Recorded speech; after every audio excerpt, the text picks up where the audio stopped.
To the World Fitness and Wellness Online Summit organized by the Fit Summit.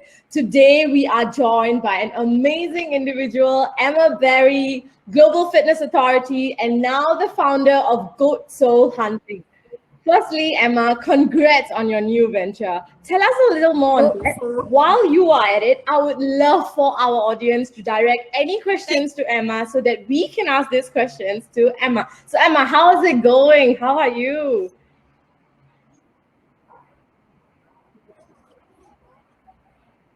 I'm really great. So obviously on the boutique side of things, a lot of things are closed, but there's a lot of innovation going. We have a lot of time. About, in this hour. We have an hour, right?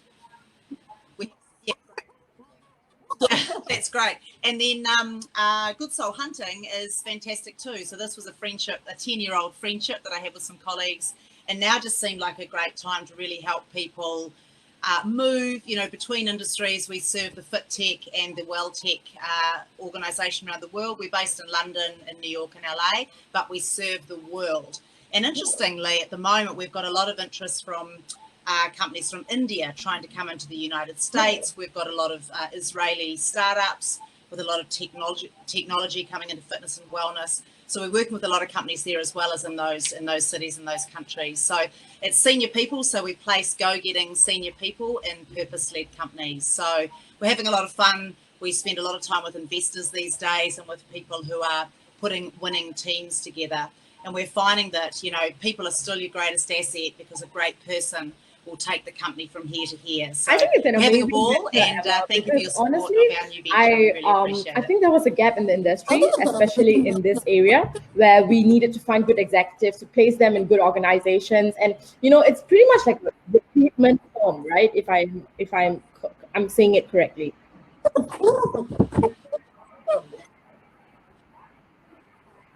Yeah, it's recruitment. We're more in the search, so we tend to headhunt. So we'll work with a business and they'll tell us what we want, and then we'll go and find that person. Quite often that person's already in a role, so we will go in and we'll approach, we'll look at maybe 6,000 people, we'll approach maybe 250 people, we'll maybe interview 30 or 40 people, and then we will present to the business maybe 3 fantastic candidates. That's amazing, Emma. Congratulations on a new venture. That's what we Let's now yeah. hop on to the first question. A few starter questions before we take questions from the audience. First up, what innovation have you seen with how boutiques are offering virtual classes and experiences? Who stands out from the crowd and why?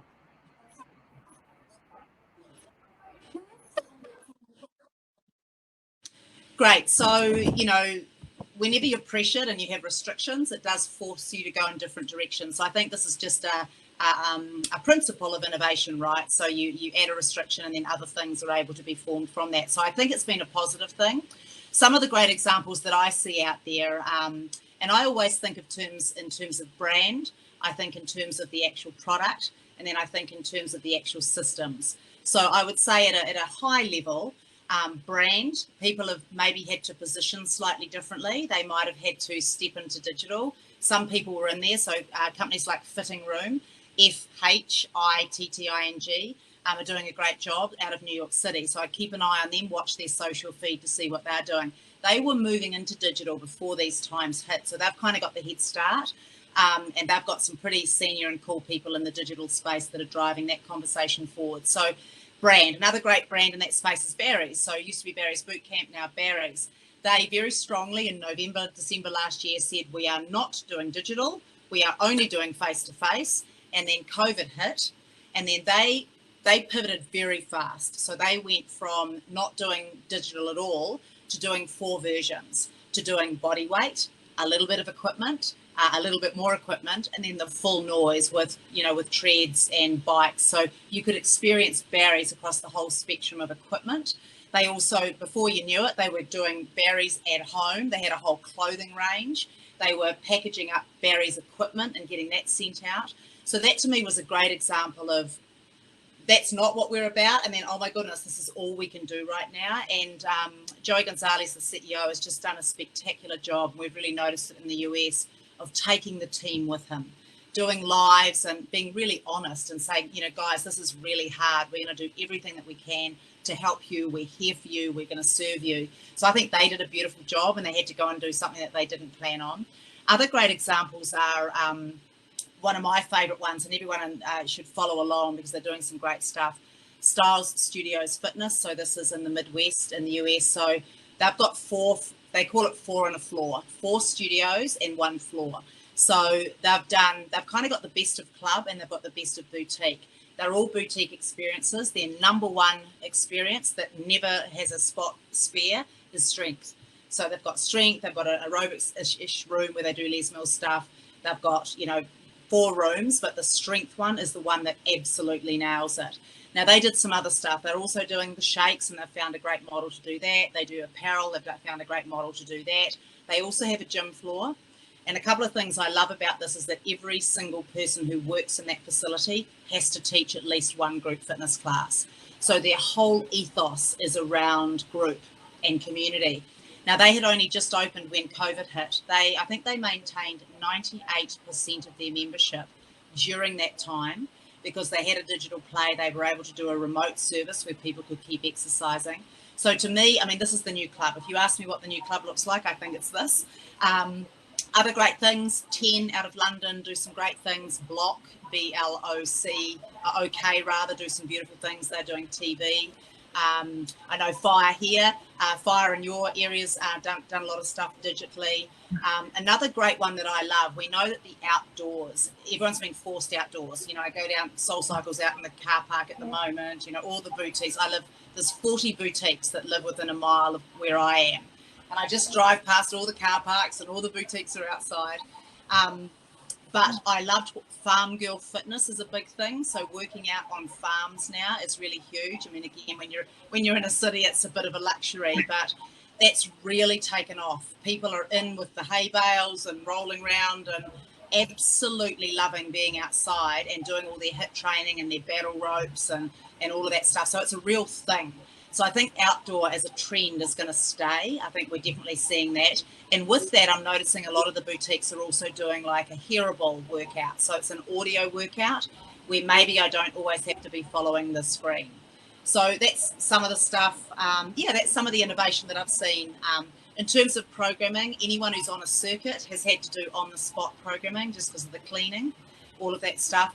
And then systems, as we know, this is absolutely accelerated all the technology, biometrics, booking, payment, sales, marketing, attrition, retention. The whole gambit has been advanced, and everyone is rushing to create a instructor platform, a service for the boutiques, but also for the club market, but for everyone. So we're seeing everyone from Zoom to Facebook to the existing platforms really trying to innovate, to be useful for the members, whoever that are, if it's instructor, I think what you mentioned was incredible. So lots of innovation at you every said level. before, the fitness tech era is finally here. That's something that I have been saying to everybody in my previous interviews as well. The fitness tech era is finally here. I think moving on to my next question, you mentioned a lot of boutique fitness owners actually, or boutique fitness studios venturing out to many different offerings, right? But one size doesn't fit all. What must boutiques consider as they build out their digital offerings?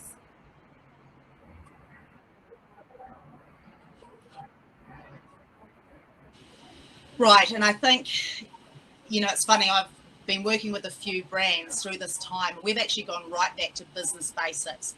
So first of all, I think of technology as a way to scale. It's a way to get to more people, but you can't just say, let's get to more people if you don't know what you're doing and who your market is and what you should be doing and whether you should be partnering with other people or whether you should be focusing. So I believe you've got to come back and hand on heart work out, first of all, why are you doing it?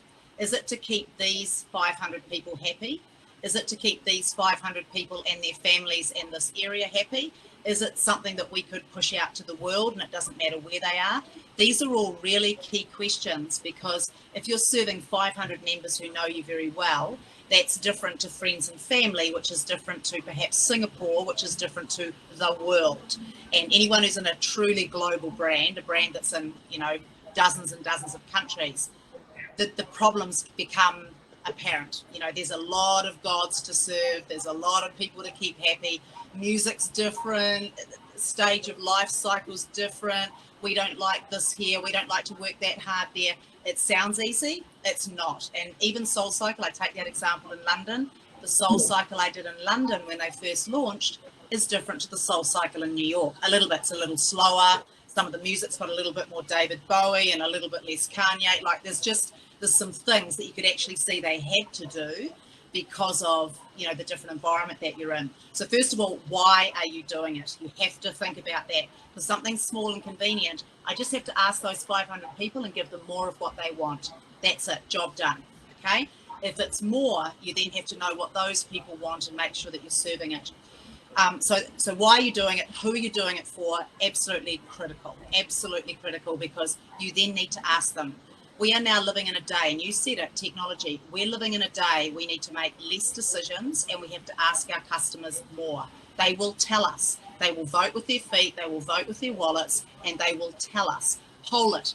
A/B testing all the time. This or this. Do you want a 35 or a 40-minute workout? Do you want heavy kettlebells or battle ropes? Do you want this or that? And you will give them what they want.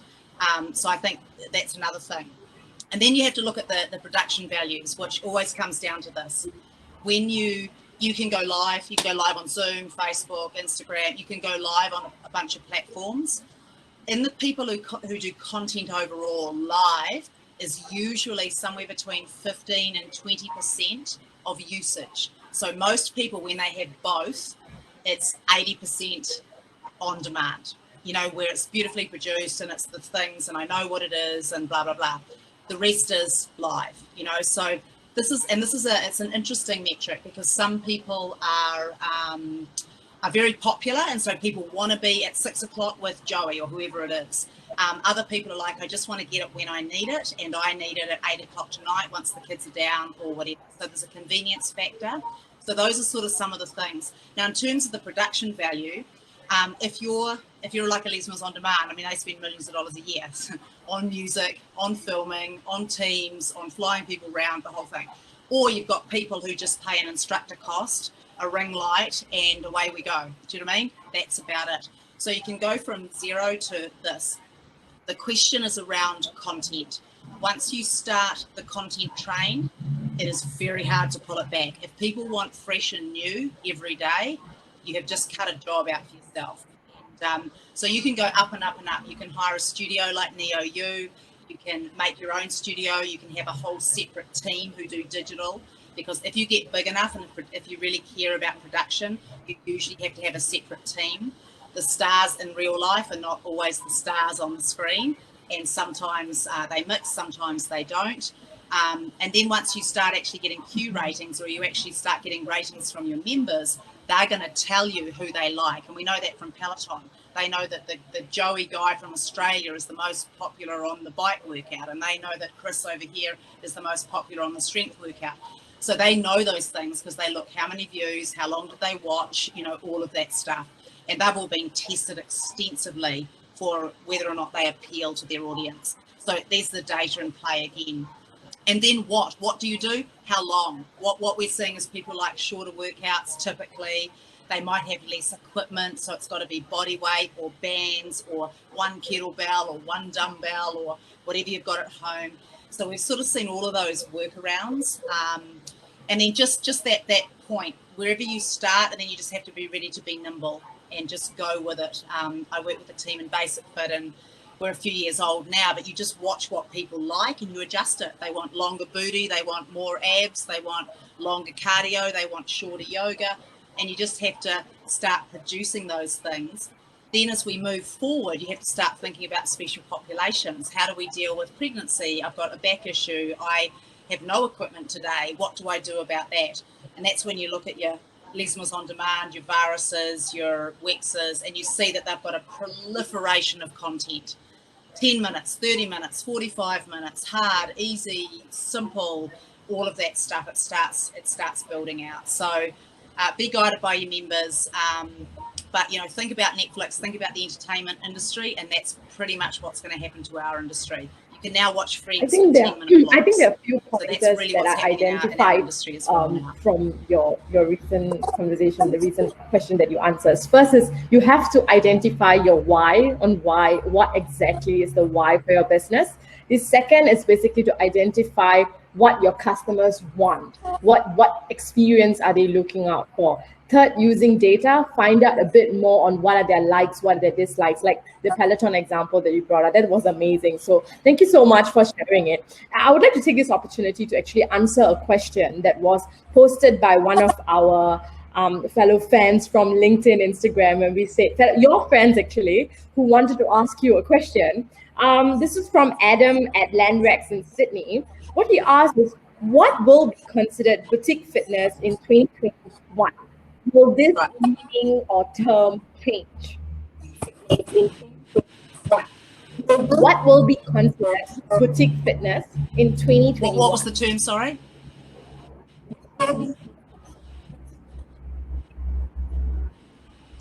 Right, so if we look at the actual definition of boutique fitness, it's focused, specialised, high touch, generally a pay-as-you-go model, although that's changing. So I think what's going to happen and what's happening during these times is we're all taking a look around and we're looking at the whole industry. And my example from before, Floor and a Floor, is literally, and I know Fire and other businesses do that as well. There's variety within it, but you still are very focused on the different things within it. The other thing it has is it has technologically enabled.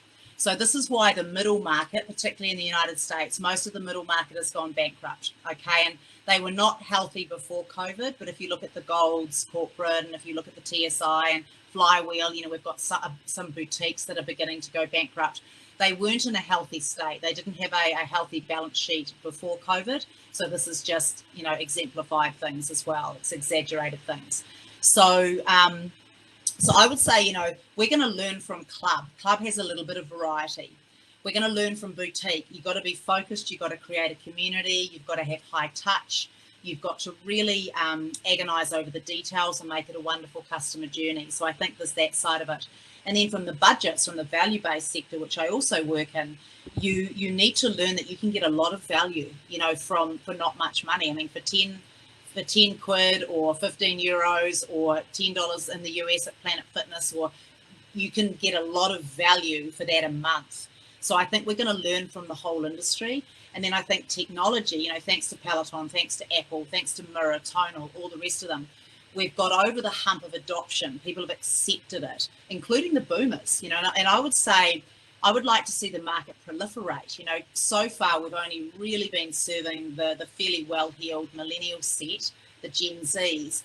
But really, now that we're all used to using technology and perhaps and health starts coming in and our biometrics start managing things like our blood pressure and things like that, not just our heart rate and how hard we can go, I think there's going to be a greater adoption of fitness, and therefore we're going to have a broader market. Boomers, other special populations, people who would not normally have wanted to go to a boutique. I think this moment, health has become like the number one thing everyone's focused on, because if you're not healthy, you're likely to end up in a hospital for one reason or another. Not necessarily COVID, but if you look at most of the people who die or have disease in hospital, they're overweight, they make unhealthy choices, and it's not just their fault, it's the whole society's fault. But here they are. Health is critical, and this has gone under the magnifying glass. So I think it's going to open up, and we're definitely going to see that happen. I think there will be a settling of prices. I don't think people are all going to want to pay $42 a ride, but I also think some facilities will be able to lift their price, because those that can afford it will like to be distanced and to have super service with less people. It's one of the things that came out of Blair McHaney, who's one of the MX metrics guy here in the US, measures a lot of data. He did a study on what people have loved during COVID, and they have loved fresh air. They've loved being outdoors. They've loved booking a class because it guarantees them a spot and some equipment. They've loved virtual, okay? And they've loved all of these things. So I think these are things that we can carry forward in the boutique experience as well. It's put pressure on a lot of the boutiques that are very jammed in. So the cycling studios, like in many of the cycling studios here, I'm not sure where you are, we've had to take one bike in, two bikes out. So it hasn't even been 1 and 1, it's been 2 bikes out because they're really crammed in.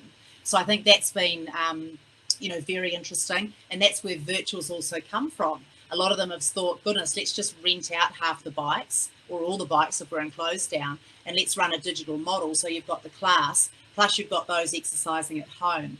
Now, I just put a caveat around that, and everyone will be aware of it, but music licensing, if you don't own the rights to the music, you cannot play it, and they will find you and they will kill you, so it's, I just can't say that enough, and those that do pay all the licensing or use license free, or have a model where they say, ready, we're going to start class, everyone start their Spotify list now, like whatever the model is in the game now. So, they're going to solve music, no doubt about it. They've got the whole library there. They'll find a way, I'm sure. But great question. So I think we will come back. There's going to be a thinning of the herd. There's going to be a bunch of boutiques that don't make it. There's going to be some of the good ones that do expand. And then I do actually think some of the club markets are going to take on some of the aspects of boutique. If you're in a club that has no data, you're just not going to survive. You have got to have a digital transformation, because you cannot serve a member if you don't know what they're doing. Thanks for answering the question, Emma. I hope, Adam, at Landrex, you've taken note of the answers.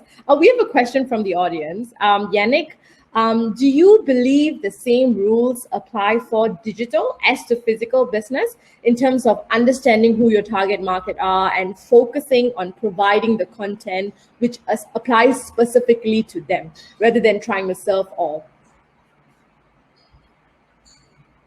Yes. So look, a customer is a customer, and my experience has been we actually understand our digital customers better than our live customers. That's been my experience, because you can watch their watch times, you can see their frequency and all of those things. So at the end of the day, yes, the answer is yes, a customer is a customer.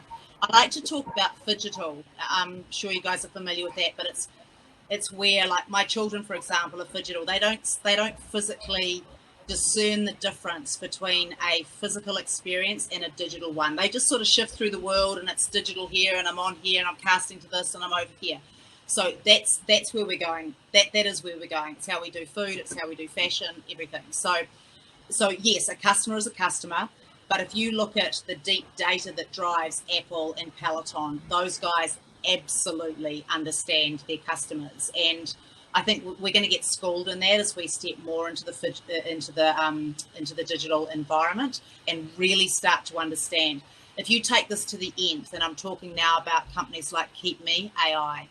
So, and you'll have a whole bunch of your own companies, I'm sure, in Southeast Asia. But the company that I do a little bit of work with is called Keep Me. It's out of the UK. So they have it's AI. So they basically have a view from before you join, when you join, all the way through to when you leave or don't leave or whatever.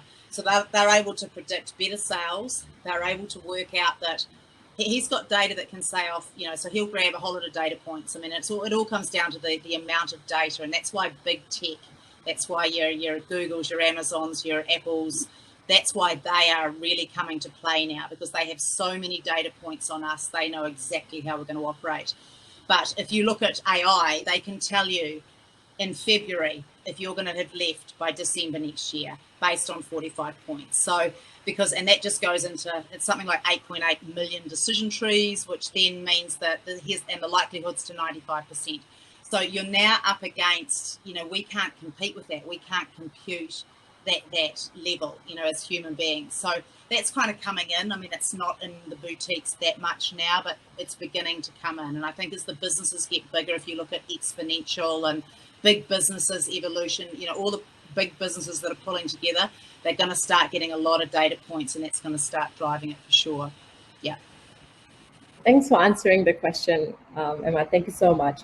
Let's look at social media now, and its influence grows and grows with more platforms gaining notoriety.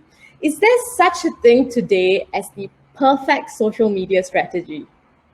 Yeah, such a funny. Well, first of all, make sure you watch The Social Dilemma. I've just had my head exploded by that. So make sure that whatever you're building is tech for good. So do be aware of what also is happening in the world. So Look, is there a perfect social media strategy? Anyone who's in this, anyone who's running Hootsuite or whatever version of running your social media, you will know that we are driven by the algorithms, and the algorithms are driven to make money. So it's changing all the time. I don't know if you've had all the fun with TikTok, but we don't know whether it's allowed in the United States or not allowed in the United States. But through COVID, at least anyway, it has been the number one thing that everyone's been watching. You know, three hot guys on skates, or whatever you've been looking at. So look, is there a perfect social strategy? I think it's changing every day. And I have a caveat around this, because a year ago, I would have absolutely said social media is the way, it's the only way, and it's the only way it will be for boutiques. I'm not so sure now. I'm working with a couple of brands, and because their community is so strong, and because you've got to pay so much to compete in social media now against all your neighbours who are going after the same market, and so, you know, for you to bid for the, you know, for the conversion rates and all that stuff, it's actually going up and up. We've got some strong communities. We're actually just doing word of mouth. Like, we're actually not even, we're about to turn off social media as the sales and marketing platform. Have it there just as a, you know, a thing, like to find us or whatever. But we're actually looking at doing more of a community-based word of mouth, because we know that friends don't leave friends, but friends leave businesses. So if you only come in and you create such a good vibe that people really want to be there, and you have enough people who want their friends to work out with you, it's stronger actually. And we know that word of mouth is quicker than, I'm getting the quick deals around town. So look, perfect strategy. If you're using social media, and most of us are, you have to keep changing, follow the data, follow the analytics, work out where your crowd is, what, and then just get better at giving them what they need. But also consider there's other things. Social media is getting very expensive. It didn't used to be expensive. It is now, because you're competing. So think about, again, what's the business that we're running, and could we turn some other levers? You know, could we run some partnerships that get some more people that way?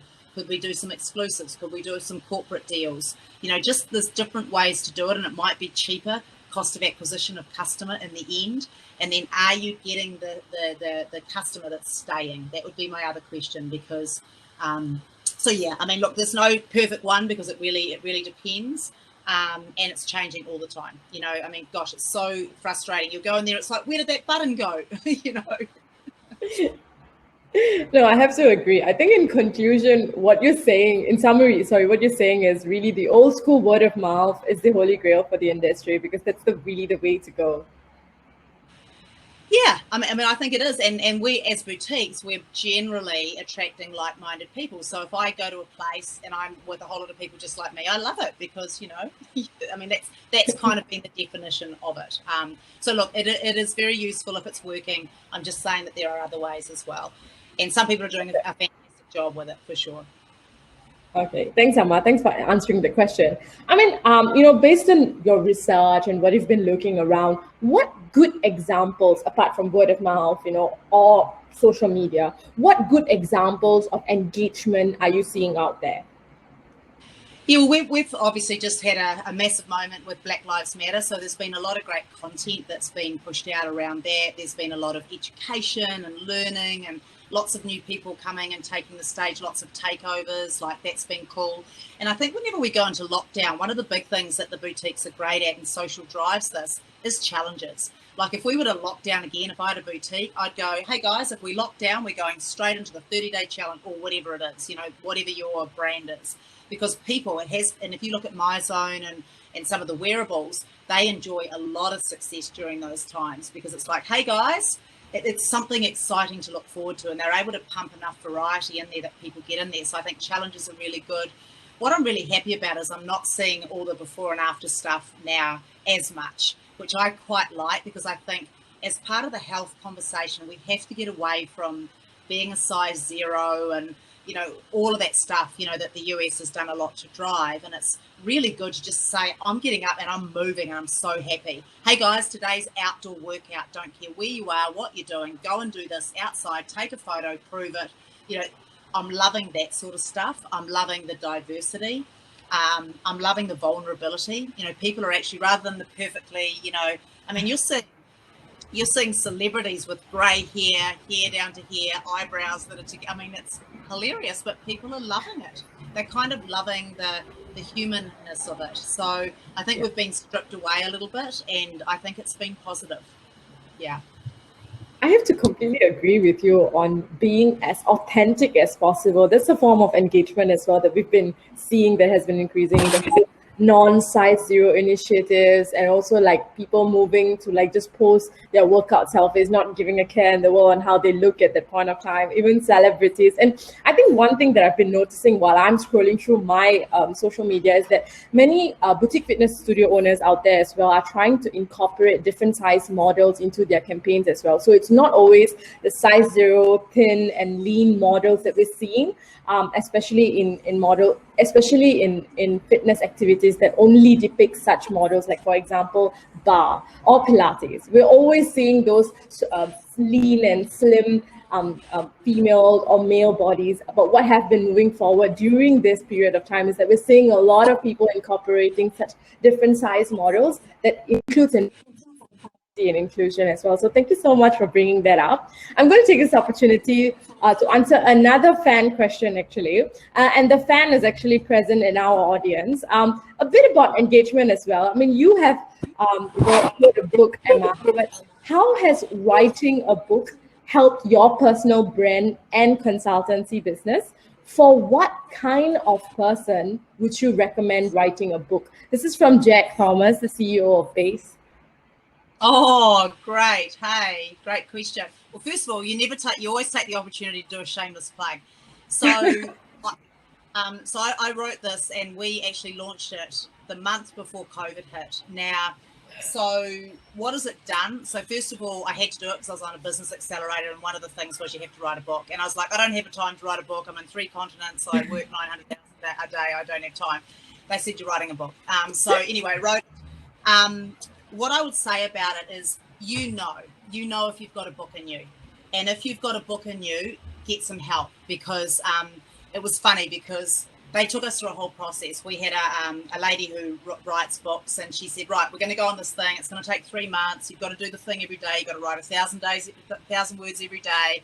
You've got to do your first draft without looking back.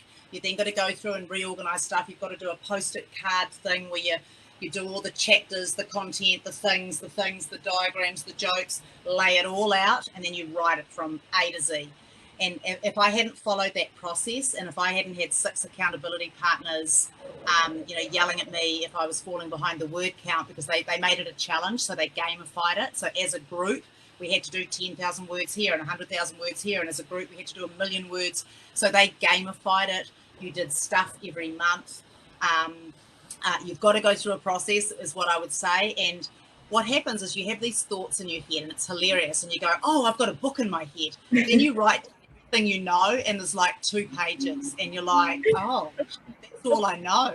I'm actually going to need to build it out some more. So I would say if you've got a book, get it out, because everyone says they have a book, but doing it, and it's hard. I had to get up at 5 every morning because I had no other time in the day. And the first draft I wrote, I was so embarrassed. I didn't even feel like a human being. But you trust the process, you get through it. In the end, they moved, because I was going to launch, or I did launch at the Sweat event in the UK Active, and they brought the event forward a month. So that month was crucial for me. It meant I wasn't going to get published. So I actually had to pull out. I was doing a hybrid model where you partner with a publishing company, and they help you, but you still do some of it. And I actually had to do a self-published book, which was just a nightmare. So I had to pay my way out of it. I bought an editor, fabulous Kate Cracknell from London. I found a designer that I loved in New York. I found a promoter who I found in Canada. And so I pulled together this team, and we got there. But I learned so much about publishing. But you feel so good. And what does it do now? It puts you on the stage. It's more bingeable content. So I used to have 1,000 meetings. Can we talk about this? Can we talk about that? Now I'm like, if you read the book, because, read there and then we'll talk, to see if I can help, because it's all in there. Everything I know is in there to date, apart from the digital piece. That's the new piece. But do that. And so that's been, it really helps you. And then you can move on to advancing the conversation rather than having the same conversation 100 times a month. So it's a huge thing. If you've got a book, you know it, get some help. get your basic ideas down. Maybe not even a ghostwriter. If you're a great writer, I didn't like someone writing for me. Like, I wanted someone to edit me, but it was my words. I'm quite particular, but possessive about my words. So I wanted to write it, but then I needed someone to tidy up the English. So yeah, and you've got to have a deadline. My deadline was, I said yes. I said, sweat event, I'm launching a book. We're giving one to everyone. Then I went, shit, I don't have a book.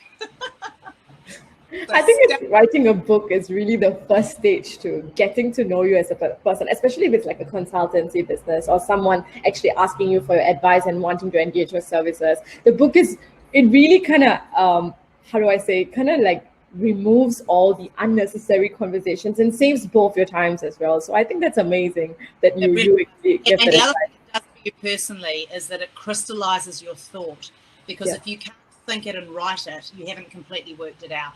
That's something else. So there were bits that there was a couple of chapters I was like, oh, I don't really, that's not right. It's basic or whatever. You realize you don't understand. So it forces you to do deep research. Yeah. So it's a good self-development. That's amazing. Thank you so much for sharing, Emma. Let's pull back to the conversation, the type of questions regarding the boutique fitness business. How must content post-COVID to re-engage existing customers while attracting new ones? Right. So, and if you talk to anyone who's in the business, they're like, this is happening. Like, they're like, first of all, you have to work out if people feel safe to come back. And there's going to be a subset that don't. They're either at risk or they just don't like the odds or whatever it is. So you're going to have a percentage that don't want to come back. But that's someone that you could be serving digitally. So that's the first thing. You know that they love what you do, but they just don't feel comfortable coming back for whatever reason. So you've kind of got that. Then you've got this whole new world of people who perhaps you didn't attract before, but the times have now pushed to your door. So I think what you need to do is, first of all, know that people were coming before because they loved it, know that they want to come back because they loved it. And then you have to find out if the new people that you're coming in love it as well, or whether they need some adjustments. So then I just think it's getting to know, and you ask them and you spend time and you watch them. You know, it's ethnography, it's behavior and action, and it's asking them. And you have to be careful, because there's a point at which you don't want to change too much, because you can actually end up changing completely, trying to keep everyone happy. And I've worked for companies where we've tried to keep everyone happy and it fails.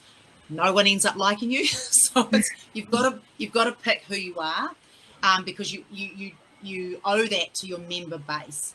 But you might need to soften a little bit around the edges, and you might say, hey, if you're new to the workout, we actually now, like CrossFit did, we run a fundamentals, or we run more of an entry-level class. So if you're not familiar, come at these classes at 7 p.m. or whatever it is, and we'll do a shorter version. We'll take you through the stuff with a bit more guidance. So if it's a level or a fitness thing, I think there's that. If it takes you too far away from why you exist and what you know that your members love, you might not be the right facility for them. But this could be a good opportunity for you to partner and say, hey, look, I've noticed that you love yoga. There's a wonderful yoga. We don't do yoga, but we've got this wonderful one over here. Why don't you go there? Because as I heard some of the keynotes speaking earlier, we want everyone to find something they love. This is not about just, you're never going to serve the whole world. No one's all going to buy an Apple phone. Do you know what I mean? Like, there's going to be diversity, thank God. Like, find your crowd. If it's not you, pass them off to someone that will serve them. Because if you hold on to people that are at the edge, it's awful. It pisses off the members, it annoys you, and it annoys them. So no one is happy. So that's a strong brand will pull in and a strong brand will repel. So it's important to know when do we bend a little bit, just to let people in, but when is too far. Yeah. I'm going to just add on to whatever you said now, Emma. Do you think that having conversations with many of the keynote CEOs across this whole planning phase, and also in my previous interview, I did mention, is really identifying your niche market, targeting them, the way to go post-COVID?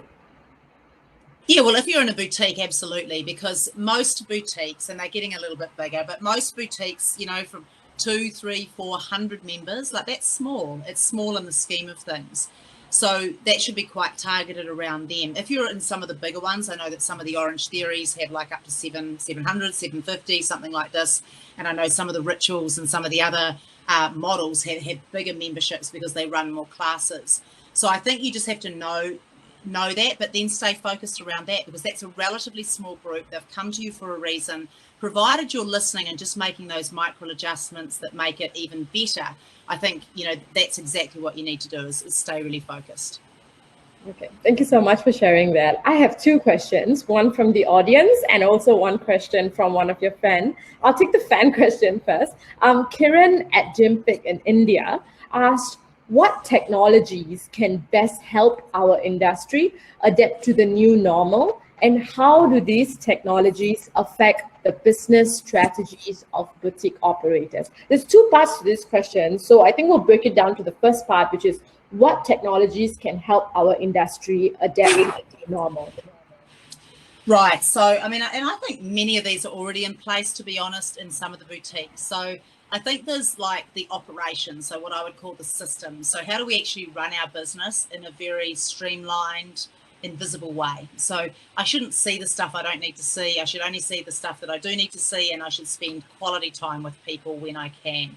So things like booking, paying, member nudges, all of those things can sort of travel in the background. Marketing, when do we push this out, promotions, those sorts of things I think can be relatively automated in the background. And there's a whole different way of doing that. Boutiques, I'm not sure what's happening in your side of the world, but most people are still here in the US and the UK are on Mindbody or Virtua Gym or Glowfox or Volution, like one of the normal booking payment gateways. Some have their own, built out their own apps. Whether or not you end up getting an AI backed, we're surrounded by AI right now. It's not a new thing. There's a bunch of AI driving retail, like driving all wherever you're addicted to stuff, there's AI in behind that, working out exactly how you like it. So I think in fitness, that's going to be coming. It's definitely going to be guiding things. So there's that side of it. Then there's another part of technology is, do we use biometrics? So are we going to use heart rate? Are we going to use, Apple Watch with their new blood, they can now work out the quality of the blood or whatever. What's important to your brand, and because I've got people who say, nah, we don't want to do that because we just want to have the experience and our members don't care. Barry's was another example. They decided not to do biometrics at this point because they just wanted people to have the experience in the red room. However, they also said they weren't going to do digital. So never say never. Les Mills was the same for years, and I know they're using Polar now. So I think that's another decision you have to make is, does that add to the brand, like Orange Theory Fitness, where they absolutely rely on heart rate, and that's what, hand on heart, they're in the middle of Hell Week now, and they own heart rate. They've gone for heart rate in a big way.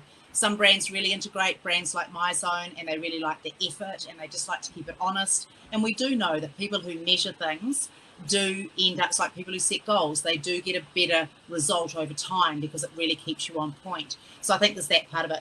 Then technology can actually add to the experience. So whether you're using light, scent, the quality of your sound, integrations, what's happening on the app, what are some of the tools that they can get, those sorts of things. So these are all the sorts of ways that technology can enhance the experience or streamline the operations. So none of this is new, but I just think there's going to be better and better technologies. It's becoming very competitive now.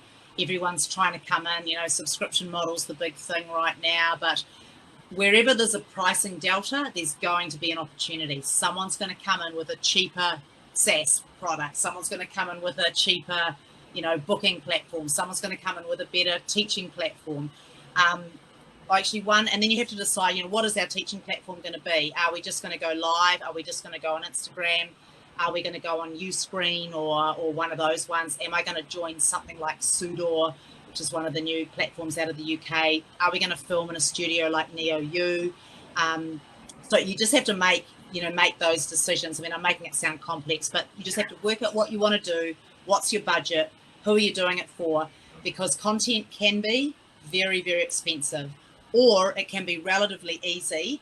And hey, here's our workout. We go live every day. It's 30 minutes. Here's my Spotify playlist. Cue it up. Ready? 3, 2, 1. Let's go. It can be as easy as that, or it can be lights, camera, action, hair, makeup. Who's my top 5 instructors? How many things have we got to do? When does the new content drop? Like, you just have to work out what's right for you and your crowd. Yeah. I think what you mentioned was really good, because apart from the content being easy, it also can get quite overwhelming, especially considering that I think this whole pandemic or post-pandemic has actually taught us that there's so much of the market is saturated, especially in the fitness tech side. So it's about choosing the right option that works for you as well. I believe that's a good problem to have as well. One of the second questions that he asked is, how did these technologies affect the business strategies of boutique operators? How did it affect strategy? So, well, I think at the basic level, you have to think that it splits resource. So you've got a lot of, if you're having to do two things, you're now having to work out how do we fund that, and what's the monetization of that. It's always going to come down to the model. And a lot of people, as we know, when COVID hit, a lot of people went free. Centre app went free. LMOD went free for a while. Lots of people, Peloton didn't, lots of people went free.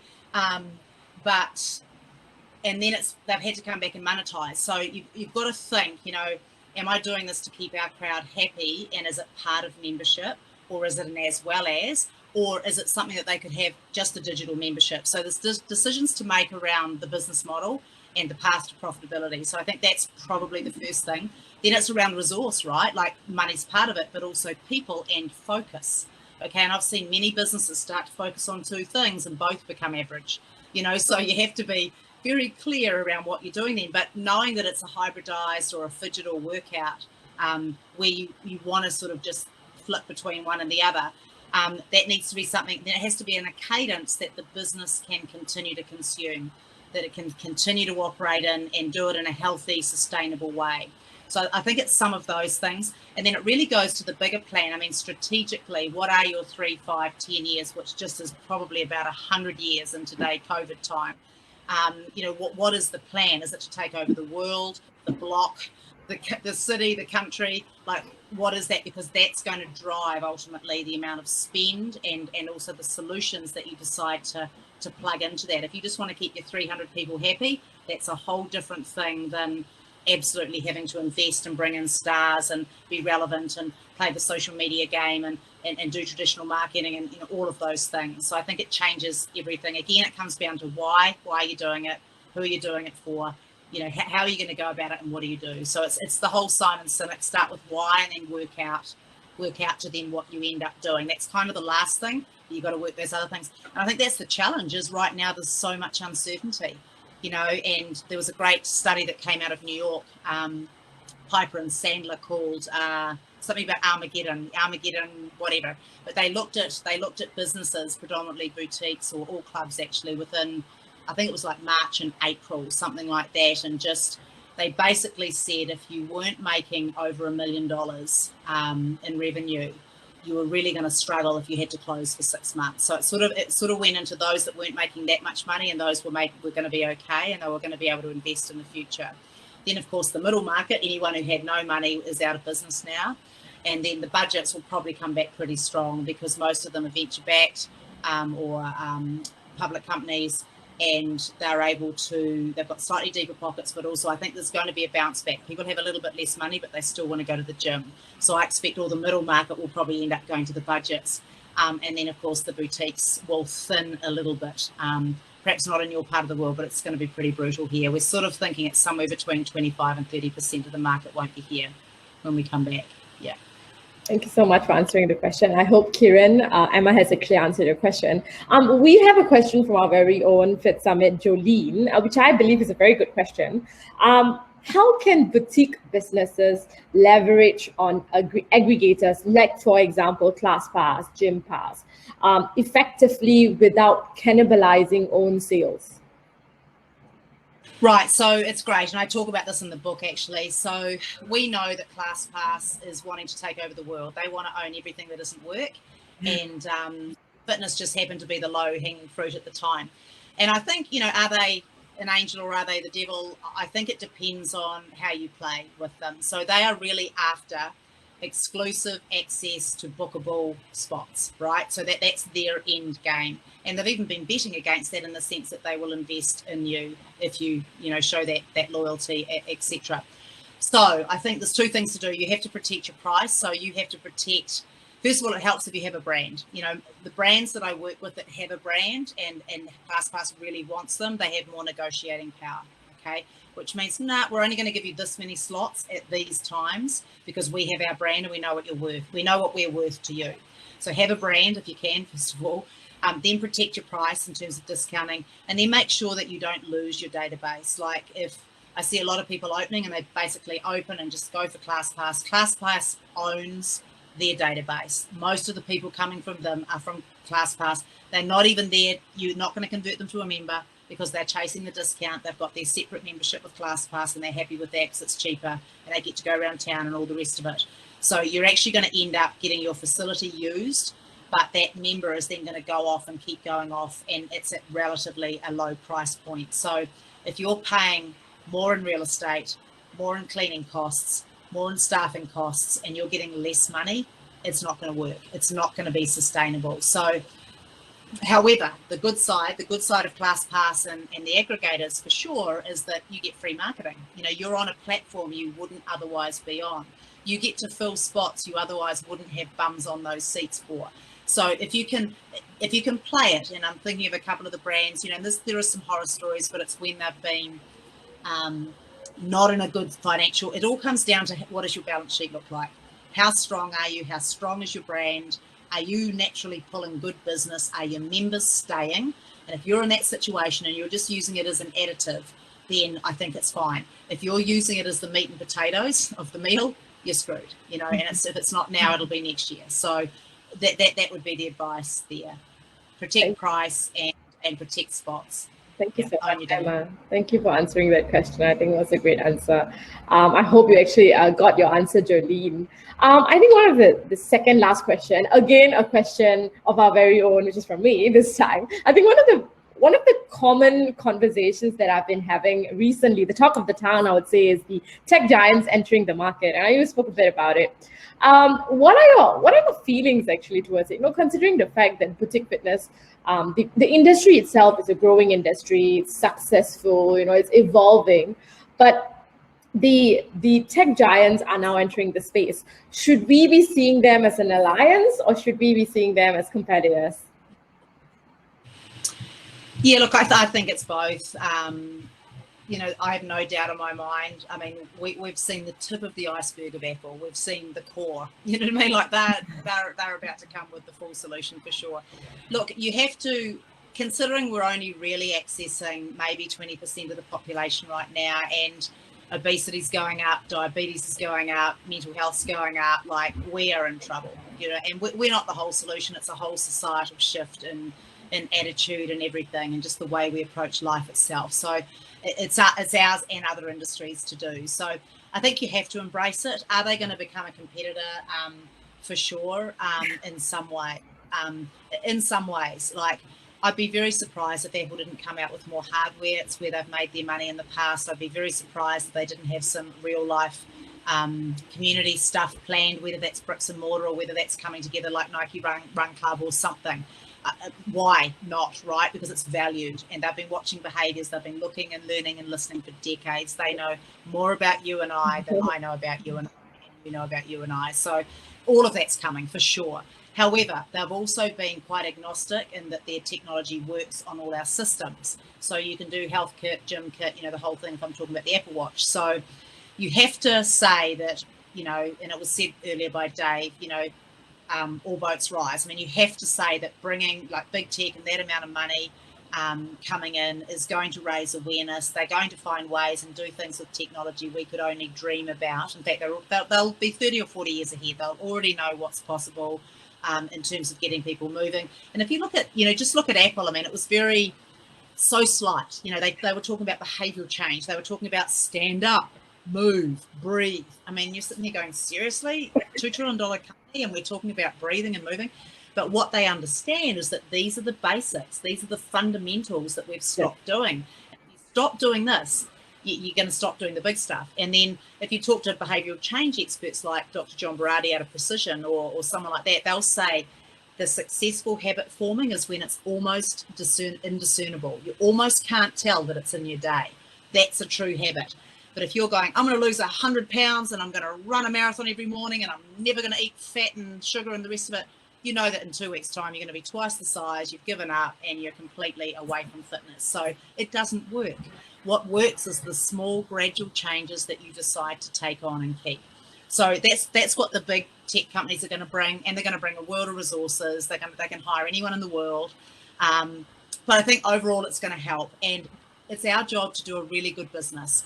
We have our members, we have people who love us. Keep your eyes open, sure, learn from these people. Don't hide in the corner and be scared of technology. Lean into it and decide, how are you going to play with it, because it's out there. And that's one thing I'd say about people, because I've got some people who say, look, we're not going to do the tech thing, it's too hard. That's fine, but just know that it's something like 86% of people who walk out of your club are on another device. So just know that as long as you know, they're with someone else, okay? So they're either with you or they're with someone else, or both. They're with you and they're with someone else and they have something else. We tend to have something like about 3 things that we like in the fitness space, 3 brands that we might pull from. You can see everyone's now trying to stack up Varus, Les Mills On Demand, Exponential, Apple. They've got the cycling, the running. I saw Peloton just put bar on. So they're trying to stack all the genre, evolution, like they're all trying to add everything together, so you've got a one-stop shop. Think of it like entertainment. Everyone's trying to become Netflix or Disney or any of those ones. Thank you so much for sharing that. I believe that was an interesting question, and the perspective that you brought along was also quite interesting. I think we've come down to the final question. I mean, what is your outlook for the boutique industry in the next 2 to 3 years? Yeah, so I think we've covered a lot of this just in this discussion. So I think, the strong businesses will come back. I think we will slim down a little bit. I think there'll be some shifting in pricing. Some of that will go up, some will go down, some will be more of a membership model. We were seeing that anyway. People used to pay as they went, then they'd buy a pack of 10. Then they were going, you know what, it's actually better if I do 6 months. I love this. I'm coming every week. Let's do it. Or maybe a year. So I think there's going to be a bit more stability. People are going to build stronger business models. I think everyone who's in business now has got that lesson loud and clear. We have to streamline. We have to spend money where it's needed, but strip out where it's not. And we need some money in the bank. Like, I think there's all of those, a lot of people were growing beyond their means, and I think they've definitely had that lesson brought back. So I think there'll be different genre. I would like to see more people coming to the boutique space. I spoke of boomers before, or other special populations that perhaps haven't really enjoyed it in there. I think what's been interesting is there hasn't been a lot of innovation in the actual workouts. People are hybridizing and they're doing a bit of this and a bit of that, or it's body weight or whatever, but there hasn't been any like new stuff. It's just been variations on the theme, or at least what I've seen. Recovery has certainly come to the fore. I know meditation has too, and I think just with mental health and things like that. So that definitely needs to come in stronger, I believe. And then I think, the club for me of the future is a few selections. It's definitely partnerships. You are only going to get ahead faster by great partnerships, working with others, working as an industry. I'd like to think that next time we have a moment like this, that we were a bit more together. But it was terrible. Like, none of the politicians were listening to us, so we're off that radar. And what I was really encouraged by was that our industry came together and people were working with competitors and working, with as a whole, and that felt really good, as hard as it was. So I'd like to think that changes going forward.